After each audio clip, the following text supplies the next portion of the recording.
Halo sob, ketemu lagi sama Mimin di berita terkini MotoGP. Para pecinta MotoGP, khususnya Yamaha yang sudah menanti-nanti untuk bagaimana mesin V4-nya, kini akhirnya akan mulai dites.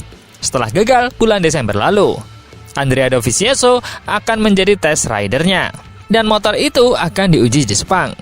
Wah, seperti apa lengkapnya? Apakah benar? Kita bahas. Jangan sampai ketinggalan update tentang MotoGP dari TNT. Dengan cara ketik hashtag MotoGP di kolom pencarian agar kamu bisa mendapatkan pilihan berita menarik yang kamu cari. Yamaha setelah memberi harapan-harapan yang menyegarkan, namun tak kunjung juga ada hilalnya untuk kapan akan mencoba mesin V4-nya. Setelah kemarin Paolo Pavesio membocorkan bahwa mesin itu akan digunakan sebagai balapan kala wildcard, yang kemungkinan besar pembalap yang bertugas adalah Augusto Fernandez, kini hilal nampak sudah tampak. Selain kalender jadwal Ramadan yang sudah mulai diedarkan, bersamaan dengan itu kalender percobaan mesin V4 juga sudah mulai dirilis. Dan bukan Augusto Fernandez yang sekarang diproyeksikan memiliki tugas menggantikan Jonathan Rea di Superbike, namun Andrea Dovizioso yang akan menjadi pemain utamanya. Musim MotoGP 2025 akan dimulai di Thailand dan motor yang harus dikalahkan sudah pasti Ducati. Kompetisi ini jelas bertujuan untuk memangkas kesenjangan dan akibatnya perlu berpacu dengan waktu. Dengan alasan ini, minggu depan Andrea Dovizioso akan disibukkan dengan tes 2 hari di Sepang. Tujuannya adalah untuk melanjutkan pengembangan M1 dengan feedback di tes Buriram kemarin. Namun, dalam agendanya, sepertinya tak hanya di situ. Karena di antara topik yang banyak dibicarakan adalah mesin baru V4. Jika melihat prosesnya, sebetulnya Yamaha bisa saja menguji saat free practice di Buriram sebelum balapan. Karena sebelumnya, Yamaha sudah mendapatkan hasil yang lumayan baik, dan jauh lebih baik dibandingkan dengan musim lalu. Tapi, jika melihat upaya Yamaha ini, banyak pihak tak ragu bahwa agenda V4 akan masuk di tes ini. Karena tes ini akan digelar secara privat. Mungkin, selain memperbaiki performa kemarin dengan memaksimalkannya, juga Yamaha perlu membandingkan kedua konfigurasi motor tersebut. Tentu ini masuk akal jika sebelumnya, bos Yamaha Massimo Meregali mengatakan jika target yang digadang-gadang oleh para rival bahwa Yamaha akan bersaing di 5 besar itu terlalu berlebihan. Jika memang sudah memiliki peta seperti itu, maka seharusnya Yamaha tak melakukan tes sebegitunya di antara tes Thailand dan mengadakannya di Sepang sebelum balapan dimulai yang waktunya sangat mepet. Karena tentu bisa saja tes itu diselenggarakan di Thailand. Pabrikan Jepang itu tidak naik podium pada musim lalu untuk pertama kalinya di era modern karena semakin terpuruk di grid. Namun, kepemimpinan teknis Max Bartolini tampaknya telah menyegarkan merek tersebut. Dengan sepeda motor yang diuji di lintasan Sepang dan Buriram menarik perhatian dengan hasilnya yang menggembirakan. Sedemikian cepatnya Yamaha, terutama dengan Fabio Quartararo, sehingga membuat bos tim Ducati, Davide Tardozzi, mencapnya sebagai rival untuk musim 2025. Pecco Bagnaia dan Massimo Rivola juga telah mencatat selama musim dingin bahwa mereka menganggap Quartararo sebagai ancaman di musim ini. Meski musim dinginnya kuat, Meregali telah berupaya untuk mengecilkan ekspektasi. Bagi saya, itu agak berlebihan. Ungkapnya kepada MotoGP.com saat ditanya apakah Yamaha menargetkan hasil 5 besar. Kami selalu berusaha untuk bersikap objektif dan realistis. Dan saya ingin melihat situasi yang memungkinkan kami untuk tetap dekat dengan pembalap di depan di paruh kedua musim ini.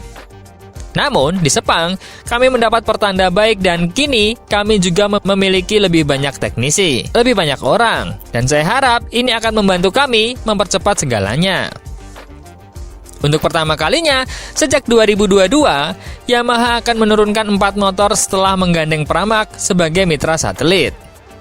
Meregali mengatakan, hal ini telah terbukti membantu dalam pramusim dan berharap hal ini akan mempercepat hasil.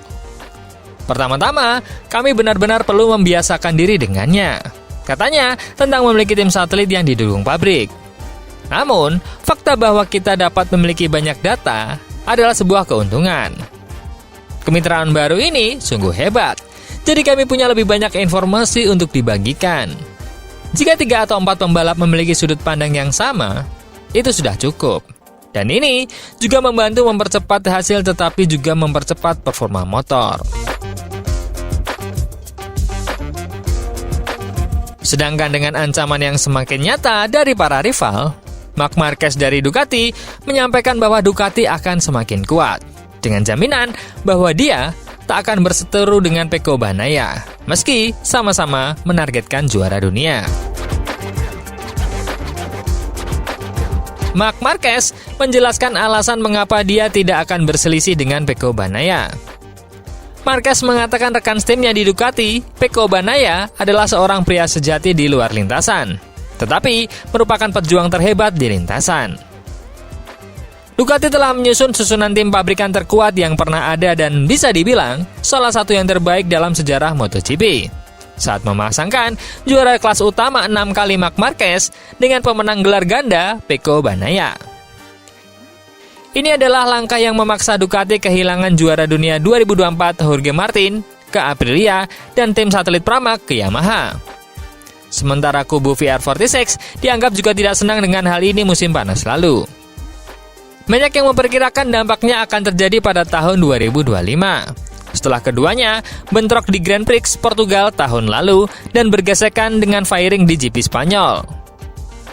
Berbicara dalam wawancara televisi dengan El Hormiguero, Marquez mengatakan pendekatannya terhadap rival sekarang berbeda dengan dulu dan memuji karakter rekan tim barunya, baik Pecco Bagnaia.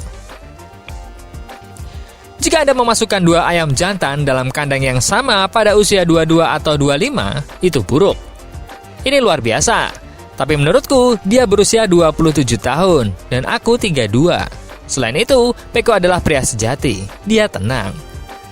Kami telah bekerja sama selama pramusim. Kami telah berbagi banyak percakapan untuk mendapatkan motor terbaik.